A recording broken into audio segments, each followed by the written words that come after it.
I couldn't get the brim right. I did have a bucket hat in the car that could work, but Where is it? it's in my vehicle. Well, once you get that going, go get it. Okay.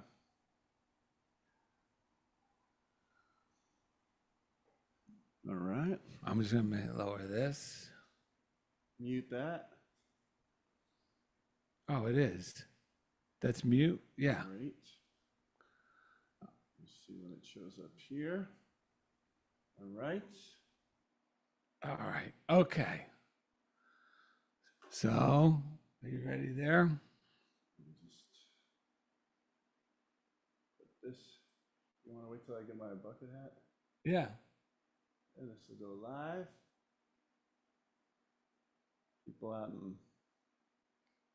People out in the land of YouTube and such will already be tuning in. They're already tuned in. Just share it here. Wow, what's that thing? I know. That's what I thought, but it's not what you think. Okay. All right. So that's good. All right. You want me to grab the hat and then we'll Yeah. So he can go. Okay, so I'm gonna start recording, Richard. Oh, there you are. Yep. And then, well, I'm gonna start recording, and then I'm gonna let you know to mute and turn off your camera, because when we do the record, as long as you're in full screen and on, it'll keep it as an HD signal. Sure. So hang on 1 second.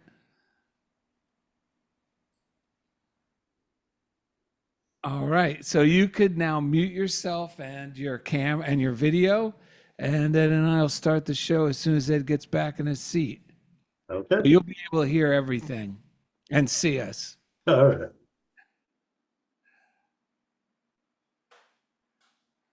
All right. Richard is officially in the green room. You got hats? Yes, we came straight from the beach. All right. Let's go. Okay. Did you record? Yep. All right. You recorded on the Zoom as well? Yes. Great. Are you ready? Yes. Welcome to The Funniest Thing, Yes. where each week we share stories about how stepping out boldly always leads to better than expected outcomes. Thank goodness it does. I'm Darrell. I'm Ed. And we're broadcasting live from middle school studios in downtown Culver City, the heart of Screenland. Man, and we are very excited to be here. We have a great guest. Today's show is called It's More Than Enough to Be Adequate with Reverend Richard Pacheco. Our lives take off when we let ourselves off the hook. It may appear to seem more desirable to expect perfection from ourselves than adequacy.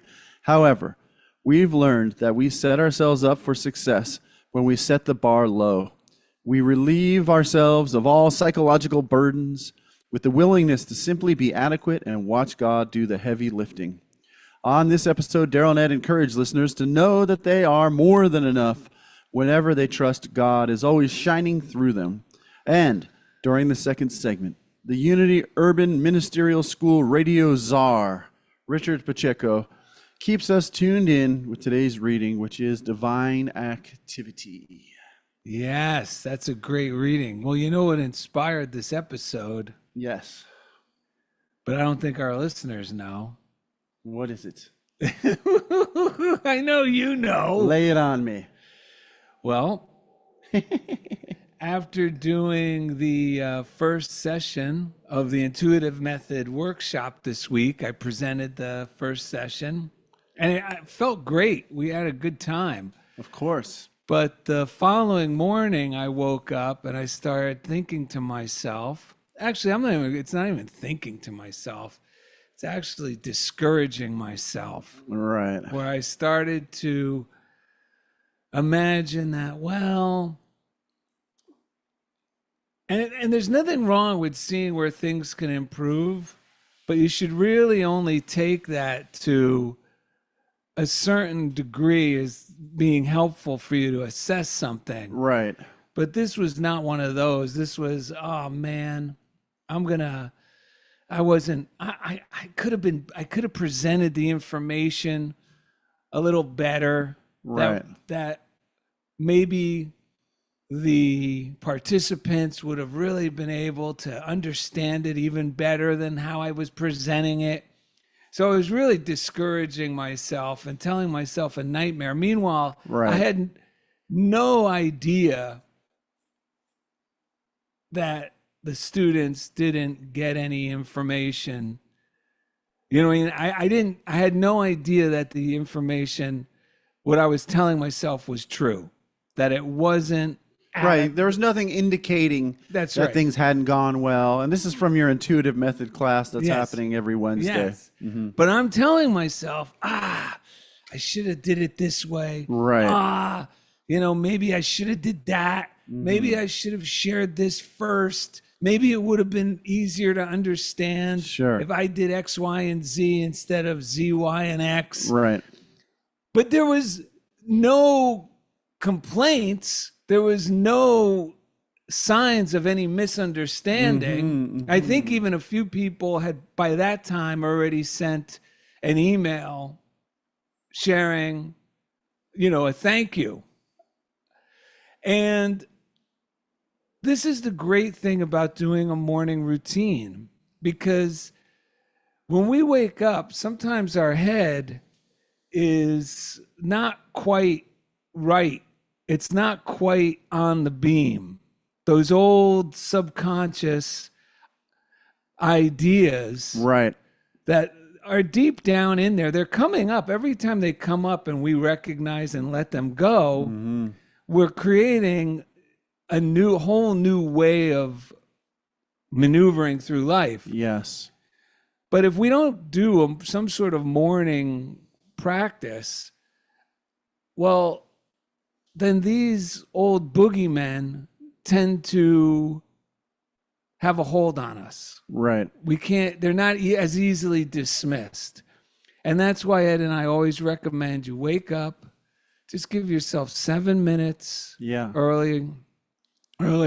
And even with meditation and a morning routine, it's more than enough to be adequate. We set the bar low and we set ourselves up for success. Yeah, and if you don't do a morning routine, not only is it harder to overcome it, but most likely our old patterns will take over our whole sense of who we are. And for me, I'll start acting out of those. Yes. And then by the end of the day, I'll be, what the heck happened? I started out, Yes. that's not what I wanted to do. But those, Yeah. because our conditioning has a very strong influence. It affects our emotionality, the way we perceive everything. Yes. So without that morning routine, without some sort of practice of meditation and coming back into like an awareness of our divinity. And actually, when I first read this, I was on my way to school one of the last 2 days, and I had things I needed to get done. And I was like, it's more than enough to be adequate, because Darrell sent me over the description. And I was like, wow, that doesn't sound very inspiring. But something about having done this long enough, I was like, that's probably why I need to think about this more. And so then I read the description, and I really recognized that I was starting to be very critical of myself Yes. as well. And we're making up, and the thing about critics, and it's culturally, we've given them a lot of power, right? Like credibility in our subconscious mind, because there's critics for a living and such like. And so I like what you said for your people, because you're going to give a talk in the at the end of June for Independence Day, where you called them scaredy cats, because it's really Yes. our inner scaredy cat. Yeah. It's never, and the other beautiful thing about a critic is it's never actually done the thing. That's it doesn't right. even really know what it's talking That's right. about, and it's trying to make Yes. these heavy-handed judgments about things. There's a great analogy about what a critic is. A critic knows how to get to the destination, but can't drive the car. Right. So- Yeah. so- And then let me say one thing Yeah. too. We just learned this at the beginning of the show, which is adequate means to make equal. Because you can see equate is the last Yes. part, and add, to make equal. And so in this competitive mentality that many of us have been conditioned to believe, by our parents, by schools, like that this is a competition. From that point of view, it's like adequate. I don't want to be equal. I need to be better than this.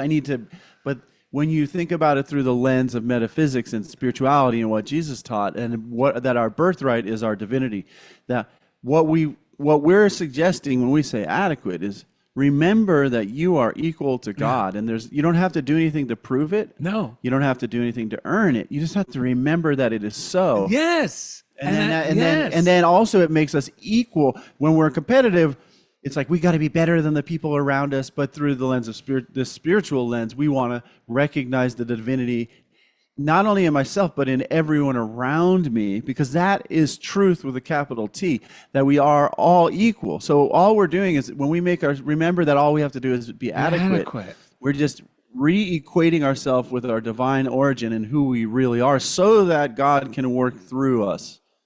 Yes, and when we're competitive, you got to keep this in mind. Whenever we approach something with a competitive attitude or think we need to be more than equal to and I'm talking from within, this willing to prove our worth, it means that we're coming from an I'm not good enough mentality.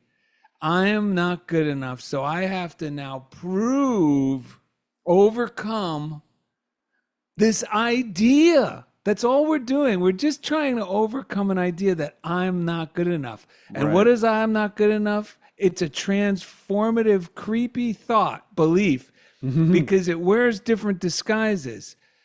On Thursday morning, in my mind, I'm not good enough.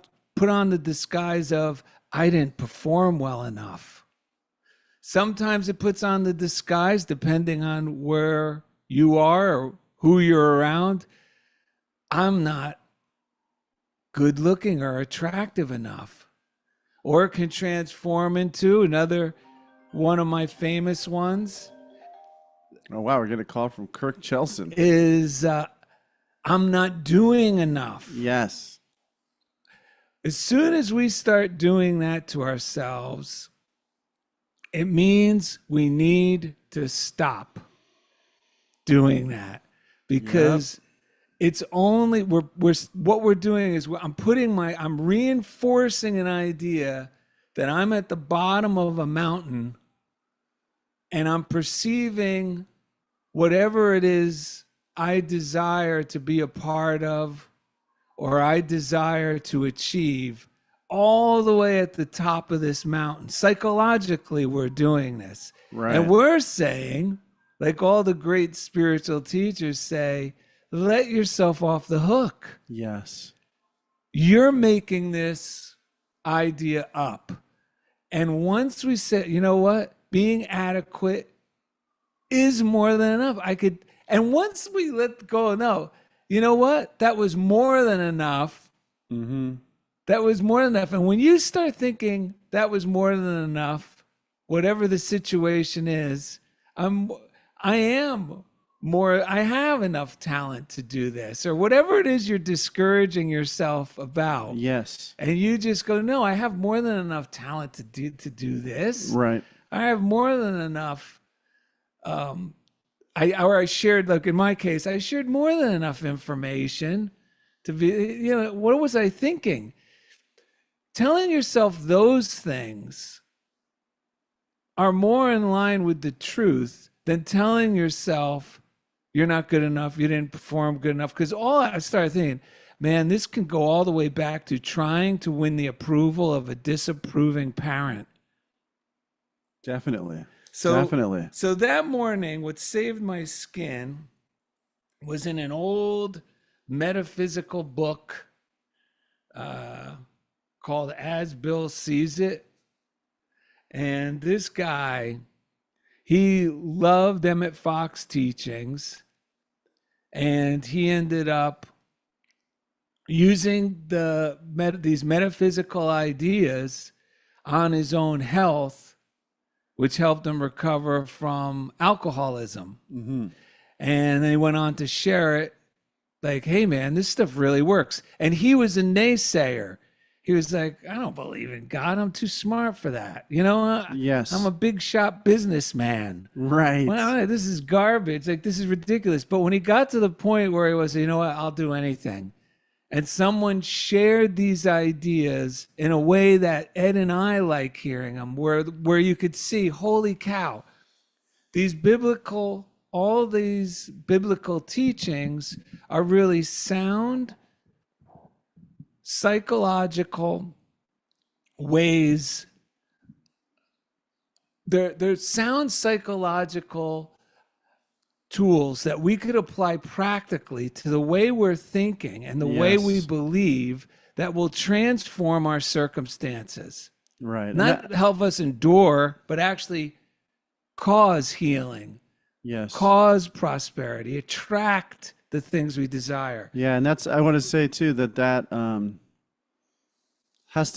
we have to have a proper metaphysical, esoteric understanding of what the Bible is saying, because a lot of us have been taught it through very big misunderstandings about what it actually means, and it can be translated to mean the exact opposite. So what you're saying is, when we find someone, because Dugan used to say, right, no one is too smart. There's a lot of people who are too smart to get this stuff. Yeah. But no one's too dumb to get this stuff. No. And it's like, we have to empty out our ideas, a lot of misunderstandings, a lot of misteachings, but when we need it and we really want it, and then we find someone who gives it to us in the way that is true, that rings true with the truth in us, we know it.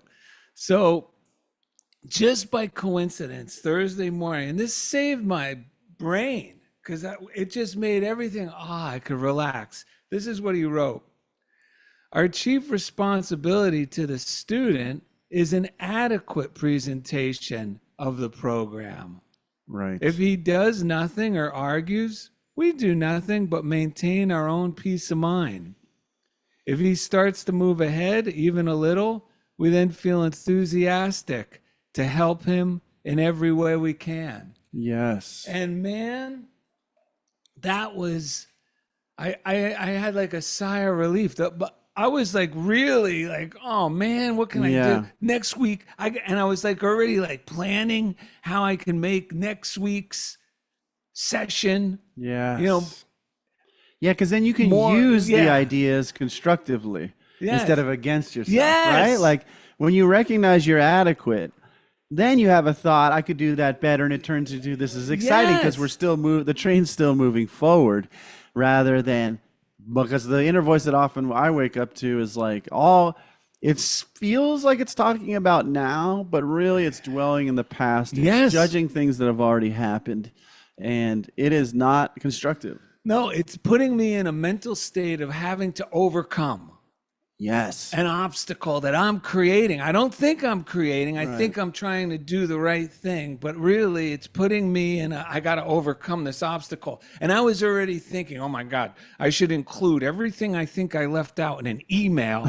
And I hear that. Dude, that's what I was thinking. Yeah. But then after I read this, I went, And what happened was later on that day, I had the most delightful ideas, like some notes I had in my journal to send the participants. Nothing like what I was thinking before reading this. I can really relate to this, and that's why it's so important that we keep, to the best of our ability, our mental state in harmony before we take action. Because when I'm looking at it through that critical lens, the actions I take always shoot me in the foot, make things worse. Yeah. And and then I find out later, why did I do that? What was I thinking? Like, everything went so much better than I was telling myself. Well, this is a perfect setup for the 3 breaths. And the 3 breaths came because I was talking to Kirk that same day after reading this. I was talking to Kirk, our friend in Germany, and he was saying, he was going through the exact same thing, like where he's telling himself, this and that. And I go, I had that same experience. But it wasn't about because he is a teacher. It wasn't in a teaching scenario, but it was in another scenario. And I said, oh my God, Kirk, you know what? This week's topic is, it's more than enough to be adequate. Yeah. And he immediately went, what a relief. And I shared the reading, and I said, even great people, somehow when we relax, then God throws in ideas in our mind Yes. that really reinforce it. So then I told Kirk, I go, well, because all of a sudden I heard this sound, this musical number play in my mind. And I said, well, there's even great people in history who had to apply this stuff. Because Kirk said, yes, I just need to dummy down. And when we say dumb down or dummy down, we don't mean to play dumb or avoid our responsibilities. We mean to let go of this inner critic. Yeah. And know that, wait a minute.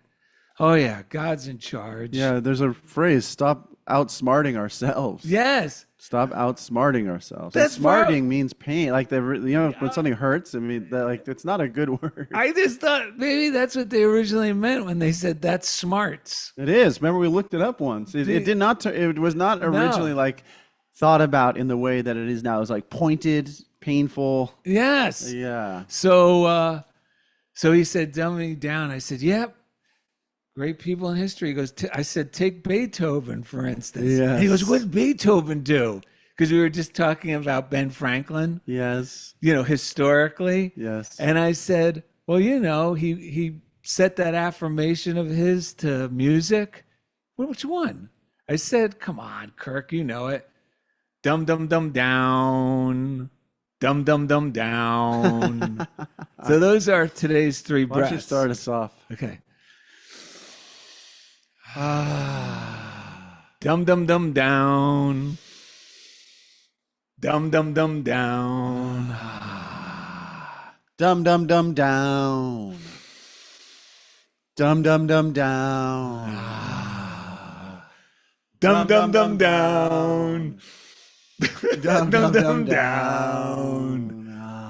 Why that sound like a little Schwarzenegger you were putting down? Well, he wasn't from Austria. That was Mozart. Or was that Beethoven? Mozart. Isn't it funny how we always look into these words that have kind of gotten a bad name, because I feel like our culturally the world's gotten more into like pushing and shoving as being, people say I'm taking it to the next level. Darrell and I always laugh. It's like, they're taking it to the next level, because as soon as we hear up next level, you know what that means? Famous last words. right, because what we were talking about is how what that means is we're feeling scared and inadequate, but we're going to try to overcome our own sense of insecurity and work harder and be more. But God, I was saying this in the Bible, Jesus didn't look for the people who were like the sharpest tool in the shed or the shiniest, or Jesus spoke to anyone, whether it's a prostitute or a tax collector or a guy sitting on a mat. Or even a millionaire. No, anyone who was successful businessman. I mean, the tax collector was successful in his own right too. Yeah.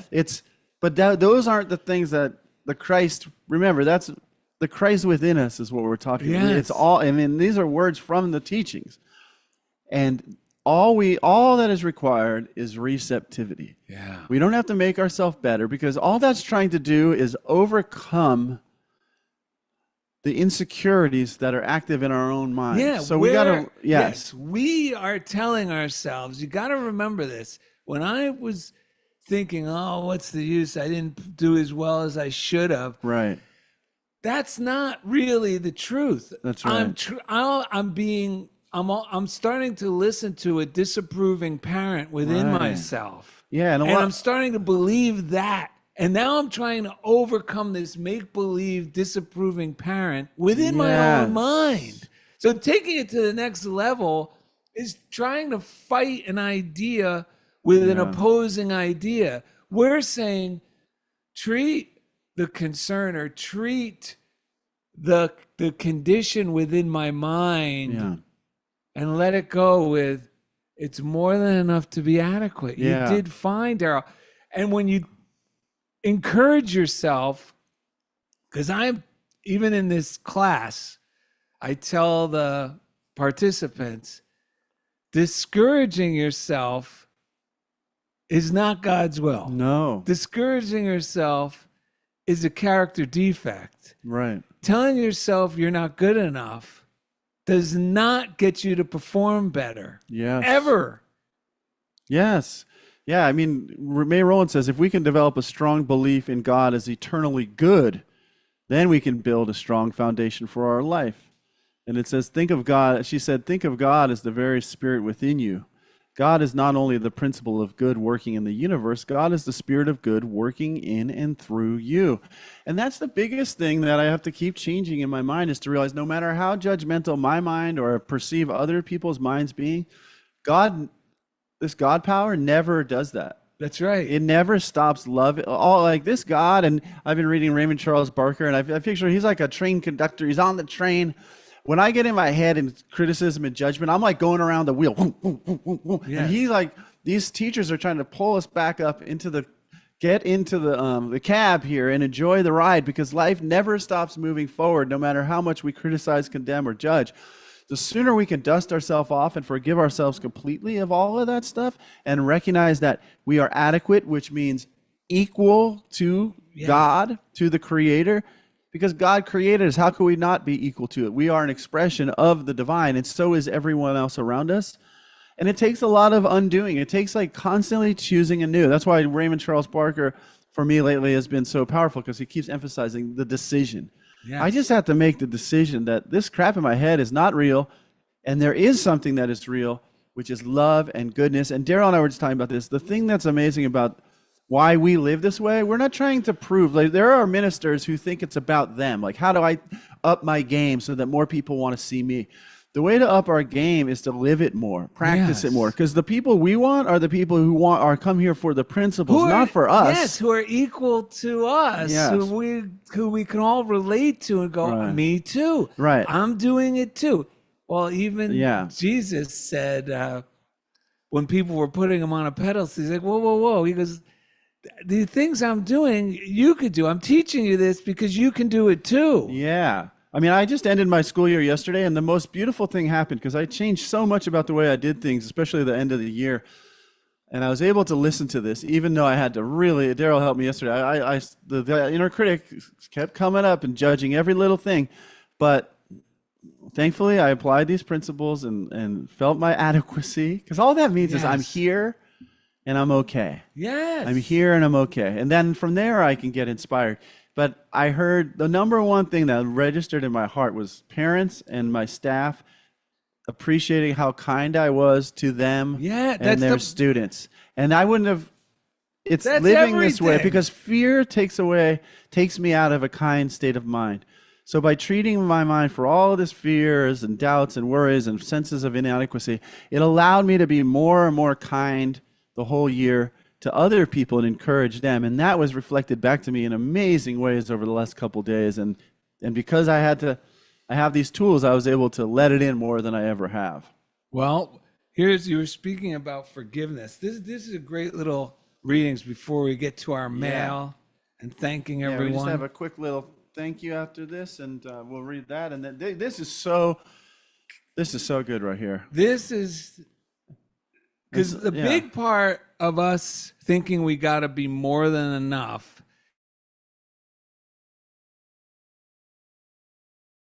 and that's usually hooked up to being unforgiving to ourselves. Yes. Ever hear like someone refer to someone as being relentless and unforgiving? Mm-hmm. That way they're using the word unforgiving doesn't mean they're necessarily holding a judgment against someone, but that they're persisting in remaining the same. Right. And that's what we do to ourselves when we think the ways that we're discussing today.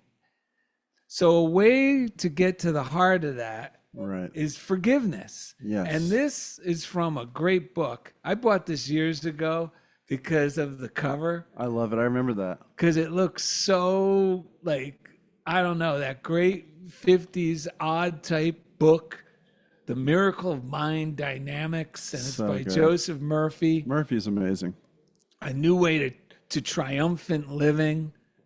So he's a little guy, Murphy. Well, but he packed a big wallop. Yeah, man, the principles spoke big through him, man. Transformative wallop.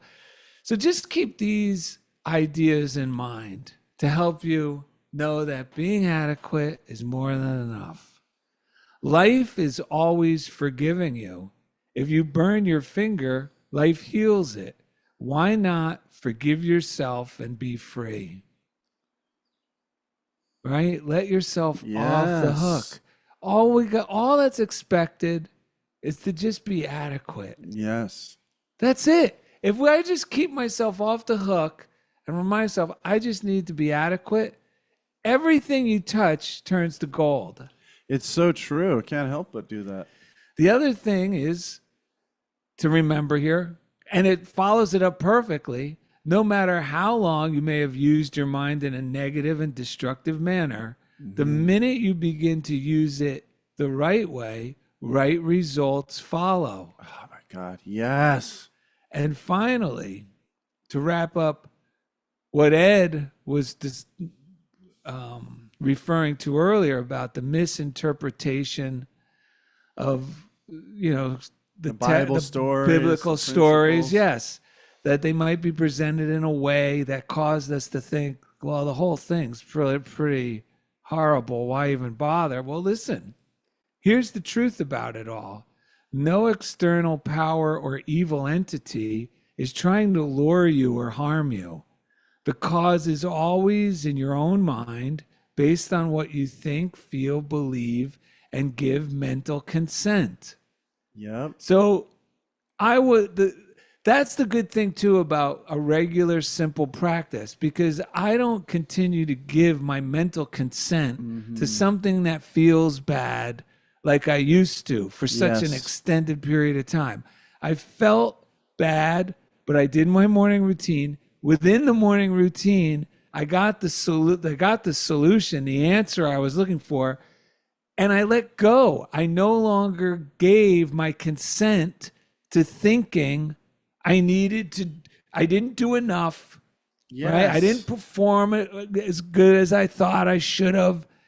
No, I agreed with the solution. And once you agree with the solution, you end up performing better. Yes. But it's not an effort of the will. No, we haven't been taught enough that our mind is the center of all of this, which is, and so like Emmett Fox says, once we shift our mind, our body cannot resist the healing. It has to heal. So does our situation. And in Celebrate Yourself, Eric Butterworth says, take time to be still and listen to the beat of your heart, because you have to do something, because your mind is going to keep trying to convince you to keep, no, how can it be my mind? Blah, blah, blah. And we worship false idols when we think, no, there is something more powerful than God that's healing. Like, I can't heal this.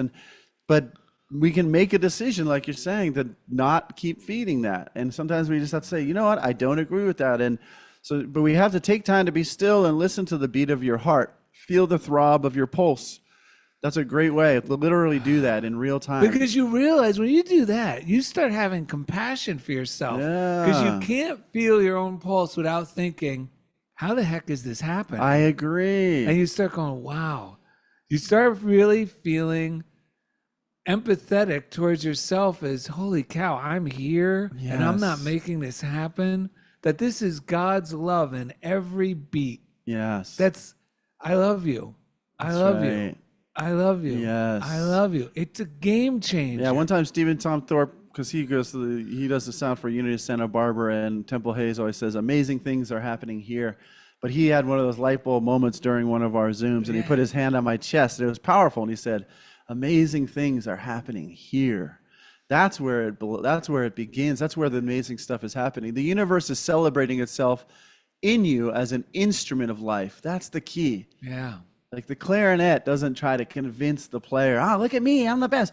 It's just the player, which is God in this case, knows which clarinet to play, right? And we are that. It is singing itself in your soul, saying, you are alive, you are whole, and you are being healed and renewed in a constant rhapsody of life. Celebrate yourself. Say yes to health, to renewal. Sing your song of wholeness. That's the thing. After we make our decision that we don't believe in something, we have to say yes to health, renewal, wholeness. Yeah. Well, thank you to the Patreon folks, patreon.com/funniest thing if you want to jump on board. $5 a month. It goes a long way in helping to support the show. Yeah, that's just like treating either one of us to a cup of coffee, and it really helps go towards the production of the show, because it does take a lot to put this Yeah. show on and keep it going, even Yeah. though we look like we're having a lot of fun, which Which we we are. But thank you so much for supporting the show. Deborah listened this week and said, "This is the best thing all day. Looking forward to the intuitive method class tomorrow," because you get the back-to-back. And then she said, "Insert drawing of excited human here." So it's not too late to get on the intuitive method. No, well, that means Deborah heard my little confession today. If she listens to our show, Oh, nice. about how I felt about the intuitive method. Well, there you go.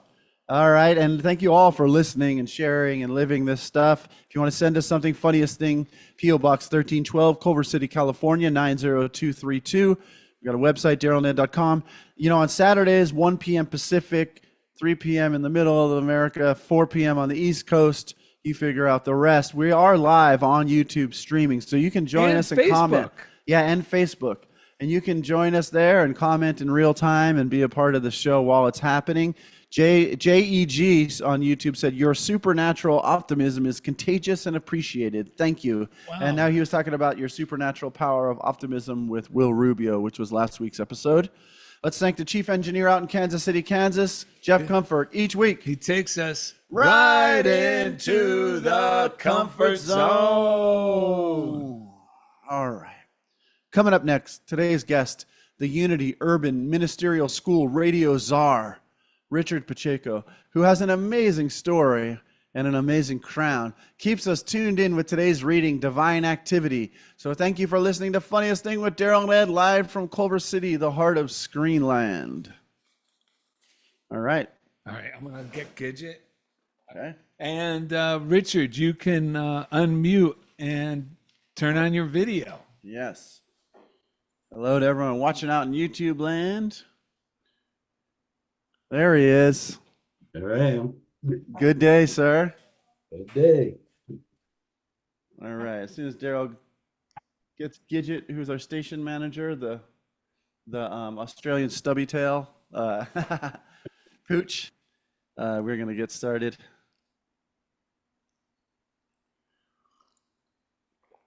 All right.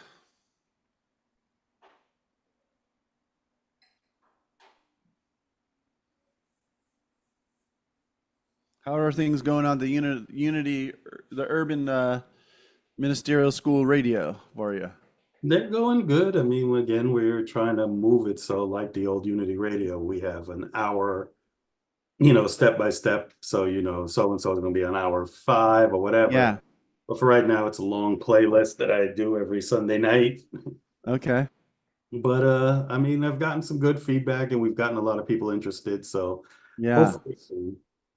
I feel like you're addressing something need there, because there was Unity Online Radio was such a great resource for so long, as you know, that got us going, and it's just a little bit of a noodle scratcher that doesn't still exist, because it's not that much of a investment to keep an online radio show. I mean, it is an investment, but relative to how much the reach there is there and how great of a resource it is, I'm so glad you're doing it. So thank you for picking up the torch. Definitely. I don't know where Fazaro went. He vanished into the ethers. Oh, here he comes. All right. You ready to rock and roll, sir? Oh, yes, we're here. Okay. Shall we? Yes. All right. Welcome back to Funniest Thing with Darrell and Ed. Today's show is called It's More Than Enough to Be Adequate with Reverend Richard Pacheco. He is in West Virginia right now. How are you, sir? I am great. I'm great. Thank you for joining us. Thank you for having me. Yes. So we like to ask our guests, after sitting in the green room and hearing us talk about the subject, if there's anything inspiring coming up that you want to share straight away. Straight out and simple. It was a great talk. I'm actually speaking tomorrow, if that's the only reason I'd be showing up to church, because I got churched for the last half hour here, especially around you talking about the definition of adequate, because any minister will tell you imposter syndrome is real. Right. So when we don't feel adequate enough, I think my wife, we joke about she wanted to leave me because every time I spoke, it was it okay? Did it do okay? Did it speak? And I think last Sunday, and when you spoke about it, it really hit me to understand it. I filled in for Reverend Sandy Boyer over at Unity of Hagerstown. And I spoke, and again, she was my mentor when I was being ordained. So of course, that whole voice in the head was like, am I going to do her justice? Am I going to be able, are her people going to like me? And afterwards, of course, after I spoke and I sat down, and of course, these things are running in my head, and I'm sitting there, the service ends and all these people are coming over. And my daughter used to always tease me. She goes, at least if one person's crying after your talk, you did well. And I had one lady come over in tears, talking about how I touched her. And it's like, and it's something I have to keep reminding myself is stop doubting what I'm about to do. It's okay to be a little bit nervous. It's okay to be, I want to serve. I don't think it's about being the best or wanting to, how do I keep becoming, the center of attention? But for me, it's always been, how do I serve? And am I serving enough? And I think it was Jim Rohn who once said, when you serve your customers, make sure you're serving with more value. And sometimes that gets misinterpreted because it's more of how much more better and how much do I give and keep giving and try to be better rather than realizing that if you're giving something to someone who can take that, then you've done enough. Kind of, like I said, Yes. Yes. definition of adequacy for me has changed because of how you described it. But I think that's what a lot of us need to hear, because if we are adequate, we're giving what people need if we're in the service industry, and we're already giving them what they need. So the only better that needs to happen is me becoming better as a man of myself so that I have more to give, but not in the aspect of I need to be the center of attention. Right. Right. Exactly. Yes. Ed and I always talk about that. We love doing this because we benefit from applying it, and then we keep changing and growing as a result, and then we get excited to share it from that place. But that's also when in our everyday life, just like you said, because we're always serving, every day and Yes. everything we do, we're always expressing ourself or the God within. And how am I expressing myself throughout the day? Right. And the tendency to beat ourselves up when we think we've fallen short, man, that's when we got to really be gentle with ourselves. Because when Yes. I'm harsh on myself, I'm harsh on others. Mm-hmm. But when I'm kind to myself and encouraging to myself, it's reflected in how I treat others as well.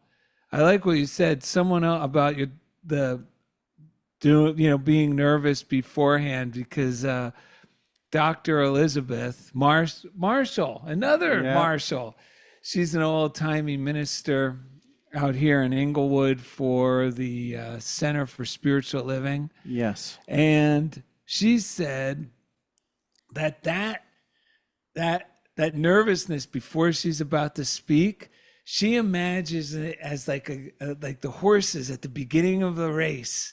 They're waiting in their little, the little container that they have to. Yeah. And as soon as she gets up there, she just lets them go. Let all that spirit go through her.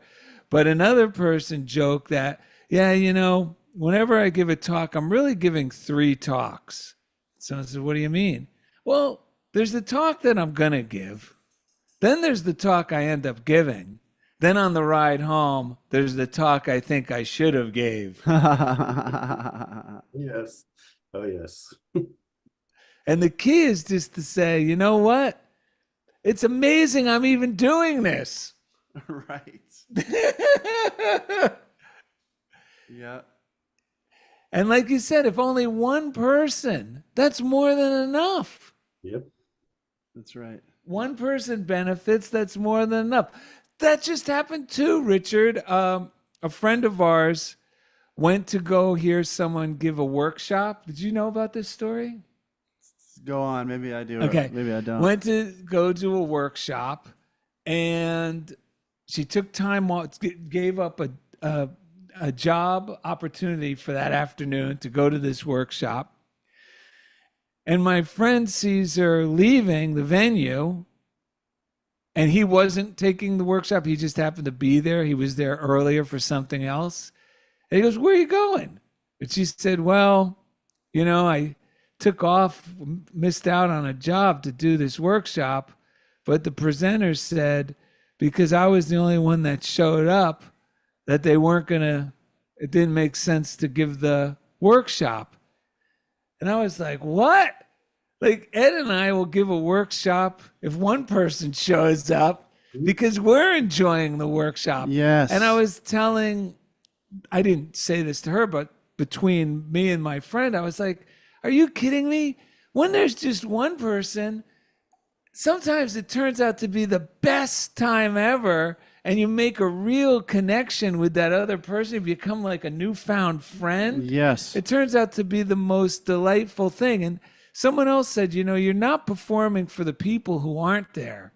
You're performing or presenting or sharing for the people who are there, not the empty seats. Right. You're there to give to the person in front of you. So give them that rock concert, Yes. because you're going to get high from giving the rock concert. Yes. Yeah. Yeah, I have a similar story for that too. And this was, as I call my past life before becoming a community minister. I was with Right. a group called the Success for Teens Foundation. And they were giving away books and audio based on a book called The Slight Edge.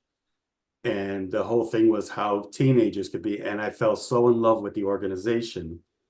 And it was when I was back in Pennsylvania, I did a Success for Teens event where I had invited teens. We had pizza galore. Pepsi Cola ended up donating sodas and stuff. I had 4 teenagers show up because a snowstorm decided that was the day it was going to snow on Pennsylvania. So we only had about 5 people and 5 kids and their parents. And I still, as you said, first thought in my head was like, well, maybe I should delay this, just let the kids have the pizza. And I said, no, I'm going through it. And again, this goes back to the adequacy. I remember going through the motions at first. And I kept watching this young lady who her mother had already told me was having some time and some issues with things. And she kept seeming distracted. And then something in me, and now I can say it was the God in me who said, Yes. "Rich, stop. Talk about yourself. Talk about who you were as a teenager." Not a lot of 13-year-olds that can say I was wrestling on the wrestling team at 308 pounds. And this young lady was also dealing with some weight issues. And I started talking about that. And her attention literally turned. At the end of the talk, the kids went and had pizza, the parents thanked me. And the next day I was doing a presentation for the company that I was working with. And the parent was there. And she came over and hugged me and started crying. And I'm like, "Look, you got to stop that because I'm just like you. I'll start crying with you." And she started crying. But what touched me was that she said that her and her daughter, both in therapy, have not spoken to each other in a way where they can be close. Yet after that one seminar, which I almost didn't do, they sat down, they each took a copy of the book, and actually every night started reading a chapter, discussing it between each other and things like that. So, like you said, if there's one person in the room, you don't know how you can change that person's life just by the words you're about to speak that you were willing to give up because you didn't have a packed full room ready to go. Yeah. Don't you? But isn't this, look at even the way you're sharing this, I can feel it. Yep. Isn't it wonderful? Like, you can't put a price tag on these moments No. that we could have easily missed Yeah. because we dismissed it as being less than adequate. Yeah. And that means, why bother? That's right. Because that's another thing we do when we think something is, not good enough. I mean, that was my other, yeah, I have like all these famous last words, but that was another one. If the less than adequate, the appearance of this being less than adequate my mind would destroy that opportunity by going, well, why bother? What's the use? This doesn't make sense. Right. It's a miracle, isn't it, that you decided to listen to that small voice that said, just give the presentation. And then Yes.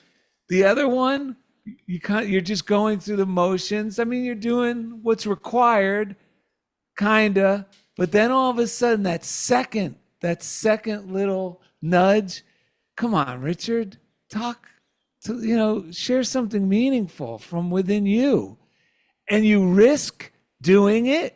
And I love this stuff, Yeah. Richard. This is what living's all about. This is what makes me want to, keep going. These moments. And then hearing other people like you share them Yes. motivate me to up my game and keep doing it too. Yeah. Yeah. And when you're sharing too, this is reminding me that what Jesus said, it's the spirit that gives it life. The letter of the law killeth, and the spirit is what gives it life. So it's really this, what I'm hearing you guys say is helping me to like get clear that when I'm practicing doing things in a spirit of generosity, it doesn't matter. Like I teach special education. I saw in your bio that you were an education specialist. But I teach, so sometimes I'm working with one person, 2 people, 4 people, 5, whatever, but it doesn't matter. It's the spirit with which I work. And because I'm learning that more and more, like I had such a meaningful last couple of days of school this week because every person, it felt like that I had just taken the time to encourage on a daily basis because I could see maybe they needed it or I needed it. So I needed to, Yes. all of that came back to me. And it's just proof that it goes along with what when we look at like Jesus did, the loaves and the fishes, it's like that other part that's saying it's not, what's the use? We don't have enough food. And Bob Marshall was talking about this. Unity of Orlando. We should get him in the urban ministerial school radio as well. They have a podcast out of Unity of Orlando, and Bob Marshall gives these amazing talks, and he was talking about that. And that's what it's like when we take the one person and we bless it with the spirit of generosity. We magnify and multiply that good, and it doesn't matter because miracles will happen. Yeah. Miracles will always, he was saying in the biblical stories, it's like, all I have is this. What's the use? Yeah. But Jesus said, well, bring it to me. Or let's start with that and let's bless it. And we magnify and multiply with this spirit of generosity. And then, like you've been saying, who cares if I'm alone or I'm with one person or a room? I benefit when I allow the Spirit to come through me. Because like you, I said, what's the story of the hose? The washing the car? Washing the car. Yeah. This is an old one you could use in one of your talks, maybe, Richard. I heard it years ago. It was when I was in the military. It was when I was in that rehabilitation center where they were teaching us the actual validity of utilizing faith and love as practical tools. Yes. And I was learning this. It was just I was in the service during the perfect time because this was being implemented. And one of the leaders, like it was a Marine Corps gunny. I think all I know his name is Howard. I forgot his last name, but Fazaro, what's the first thing that gets cleaned when you wash your car? And I'm thinking, the roof? No, you bozo. The inside of the hose. When we're giving generously, yes, we're benefiting. We're being cleaned. Yes. We're being replenished. We're being prospered. Look, I get the chills. It's such an incredible truth. Yes. And I'm so glad Ed brought up generosity because that's the thing that helps us realize that it's more than enough to be adequate. Yeah. Meaning, as long as we're approaching anything with a spirit of generosity and not selfishness, we're more than enough. Yes. We're more than enough. And we're actually adequate's more than enough. Because I have a spirit of generosity within me. Mm-hmm. Yeah, I probably will be using that tomorrow. Good. because again, I'm speaking on, and my title of my talk is A Father's Heart. And as we know, Charles Fillmore, co-founder of Unity, teaches that the heart actually represents the subconscious part of us, that part that's been programmed over years and years and years. And I think that's something that we forget, because I am a father of 4 children. And I mean, I spread the span. I have a 10-year-old boy, 13-year-old daughter, 18-year-old daughter, and a 22-year-old daughter. So, I kind of know that each one of them has to have it. But then I think of, again, speaking metaphysically, the sins of the father. Am I living, and this is something we talked about earlier, where you talked about earlier about mimicking or actually doing the action, is am I living the life that I want my children to prosper from? So that host thing is perfect, because if I'm living it and I'm cleaning my insides, I added the title of infused trauma and informed trauma to one of my life coaching things. And they talk about that. And it was something powerful where they said, trauma is not what happened to you, but the stories we tell ourselves Yes. that cause that. So at the same note, are my sins or my mistakes or my trauma, am I bleeding this on a child? And I heard something powerful during, and I forgot what show it was, where the mother was talking about something that happened to her daughter. She goes, well, has that ever happened to you? She goes, no. I said, but just because you're still broken doesn't mean they have to be. So when I talk about the sins of the father, again, I'm talking about the mistakes. Am I doing that? My daughter, I told her, I said, because she's singing at she'll be doing the music for the church tomorrow. And I said, you're going to get sick of it, because I keep reminding you, I don't want you to repeat my mistakes. I want you to learn from them, but I want you to go out and do your own, because in turn, you will become a mother or you will become a mentor, and you need to clean that part of you inside so that you're not bleeding on them. So when you Right. know you're enough or you're adequate, then you know that you can still do what you need to do to help the people that you're going to help, whether through lessons or through generosity, whatever it is. But you're giving of yourself from a clean plate, as opposed to, let me give you or bleed on you to do what that. Because again, I can tell you many stories that I definitely would never let my children want to mimic. So I want them to learn now who I've become and what am I doing and what am I doing daily to become a better person or a better example for my children. We know that one of Jesus's teachings was by example. So definitely Yeah. help. Yeah. No, this is good. And I just want to let the audience know, because I know some people listening, they hear the word sin or sins and they go, yeah. Right. And I love a Unity minister years ago summed it up perfectly when I first, his name was David McClure. He's still around. He's been on the show a couple of times. He's up in Spokane. He said, I use the acronym. He goes, if you're thinking of sin, oh my goodness, these things, the way we have been taught and got into our subconscious, that word is just like, sounds like these horrendous things that we're never going to be forgiven for. And he goes, Right. sin is just SIN, self-imposed nonsense Yeah. that leads to defective ways of thinking, believing, and acting. And we can let go of this because it's only self-imposed nonsense. So like you're saying, as long as I keep deactivating in myself daily, it doesn't negatively affect anyone else. That's right. Yeah, and the choice to not do something is way more powerful than we think sometimes. Just the fact that we don't indulge in something when that old pattern comes up, like that's a huge it's win. huge. Because now we're not generating this experience of lack or upset.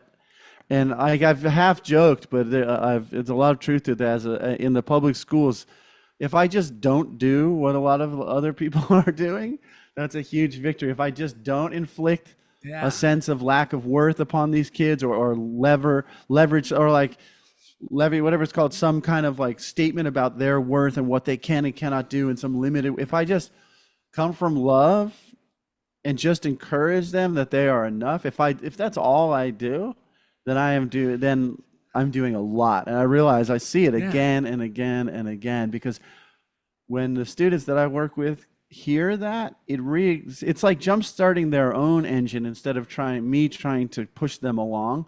I want to jump start them, because a lot of times I notice that the kids, people are trying to teach them what they already know, but they're not presenting it, because in that situation they're shut down. And that's a lot of people and a lot of things. We know so much more than we allow ourselves to access when we feel inadequate, because if we believe we're inadequate and we consent to that belief, then our subconscious mind acts that way. But when we act like the loving Father to our own subconscious mind first, Right. like Reverend Ike said, we're praying really to our own subconscious mind. Not God doesn't change. It is never changed. It is a principle. We don't have to change God. We're giving marching orders to our own subconscious mind that, you know what, we may have believed that in the past, but now I know that I'm adequate. I am equal to God. That's not an insult. That is not blasphemy.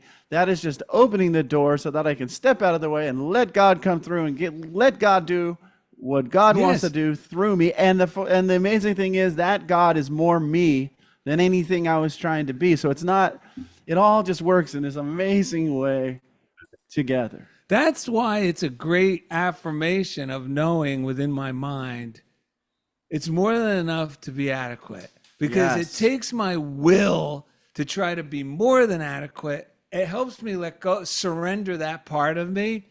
Like, it's more than enough for me just to be adequate. And then what that does is it wakes up my subconscious mind that is going to trust in the God in me to work wonders and miracles that I couldn't even try to will into happening.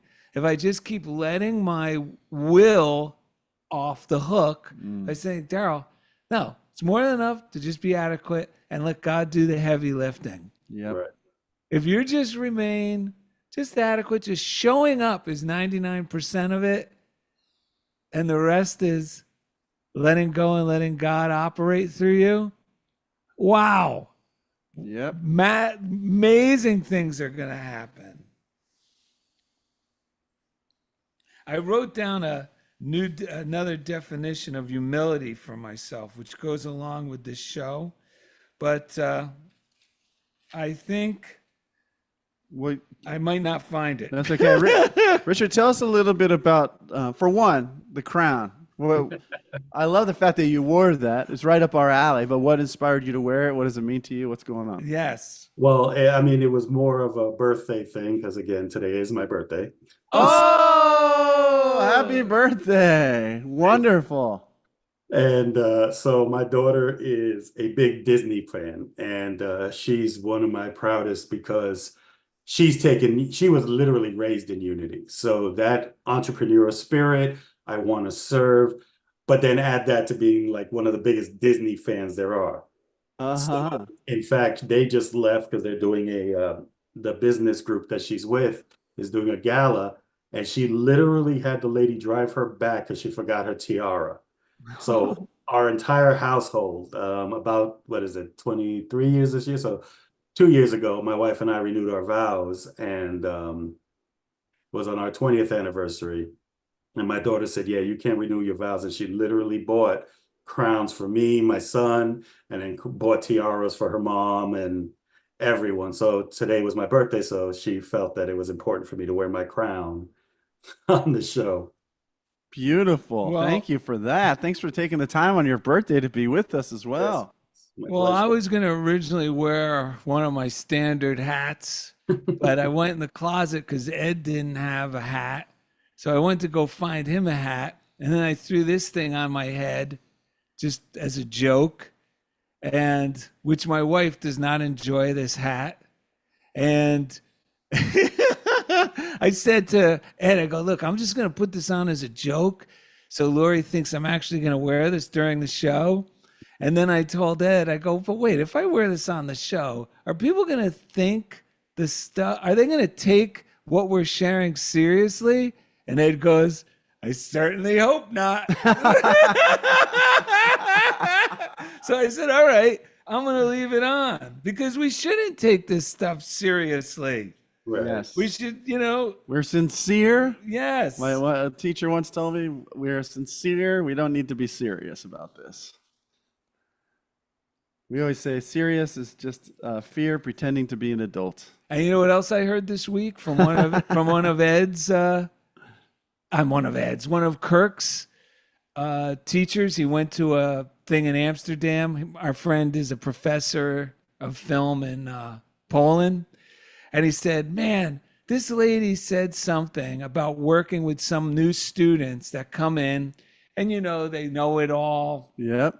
And they're dressing in a certain way, like they're cool kids and they don't want any help. They don't need your help. And you're thinking, why are they even here?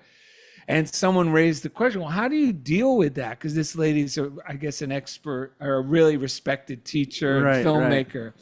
And she said, well, first thing I do is I got to remind myself that cool is just fear wearing a black jacket. That cool is just fear in a black jacket.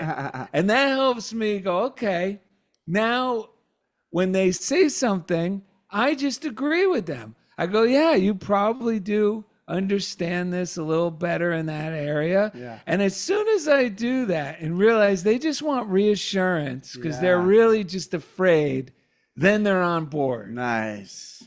So I couldn't find the definition. The definition I thought I was going to find. I got many definitions of humility just from myself, Richard, that helped me. So this definition is humility: releasing the constricted energy of concern in order to enjoy a new experience. Yep. Trust in your inner guide. Yep. That's what I was telling my wife on the way over here. I was just said, it's just about throwing out my old perspective again and again and just letting the new in, like brand new. Today, yes. Brand new today. Show me, God. Show me the whole thing new today. Show me again and again. And, that's where we down. Dumb down. All right. Reverend Richard, anything else you want to throw out there before we I want to ask, where are you going to be speaking again tomorrow? Is there any way we can watch it online? It's Unity Center of Light in Bowie, Maryland. And if I'm correct, you would go to their website and they should have the Zoom, because they also do it via Zoom. They'll have the Zoom link there, or you can request it either way, and then you can watch it live. Great. If not, then I think it's like maybe an hour or two afterwards. The talk portion of it will be on YouTube. Fantastic. We'll put that link in the Unity Center of Light. We'll put that into the description of the episode. What city was that again in Maryland? Bowie, Maryland, if I'm correct. Bowie, Maryland. Great. Well, shout out to everyone out there in Bowie, Maryland. We found something about you. Well, any last thing before we share the story? Is there anything else you wanted to share before we wrap up? No, I mean, like I said, it was great. I always listen to your shows back on, like you said, Unity Radio. And it's funny because back then, and I'll share this quickly, I was one of those, I have the big libraries. My wife, I think, was going to divorce me because my books were overrunning the house. But I was always, every time a title, kind of like you said with your book, hit me. And I remember, I forgot if it was in Unity Magazine, but I saw your book, which was What If Godzilla Only Wanted a Hug? And I was like, I got to buy the book. I don't even know what it's about, but I just got to buy the book. So, and I definitely enjoyed it. I still have it. I think I also have the Kindle edition on my Kindle as well. But yeah, it definitely, you guys did a lot today. And as much as I love laughing with you guys when I listen to your show, I really hope the audience got a lot, because there was a lot of information today that I know I personally took notes while you guys were talking. So thank you for that. Thank you. We're so grateful that you're in our life, that you ended up in our life in such a crazy way through Sandra. And you were like, we suddenly were out of the studio we have been in, and then connecting with you, like everything, we put everything in God's hands, and has just gotten better and better. And connecting with you was one of those little moments where God was like, we got you guys, don't worry. Because so you really inspired us and got excited when we got to connect with you and the Unity Urban Ministry School radio, which we were telling everyone about. So keep up the good work. Thank you. Yeah, and happy birthday to you. Yes, happy birthday. This reminds me of the time that Darrell and Ed visited Reverend Richard in his man cave. Could barely hear him over the sound coming from the TV. Richard apologized, explaining, I saw an advertisement in a store window that said television for sale, $5, volume stuck on full. And I thought, I can't turn that down.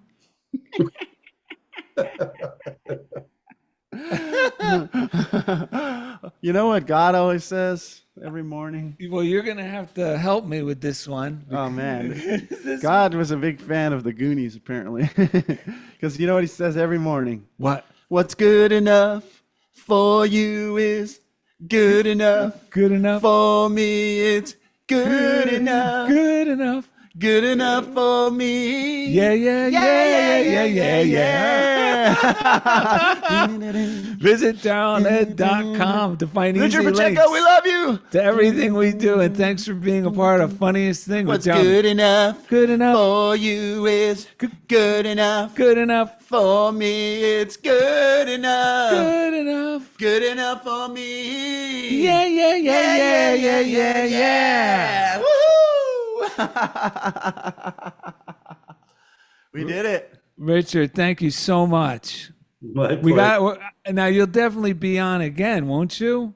Yeah, invite me whenever, and as long as and I'm usually a homebody anyway, so unless there's something big going on, You sound like us, man. God bless you. Thank you. Oh, we'd love to have you back. We'll Thanks send you for the everything. links to the show and Thank you. everything else. So yeah, have a great birthday. Thank you. Yes, thank you. you guys have a great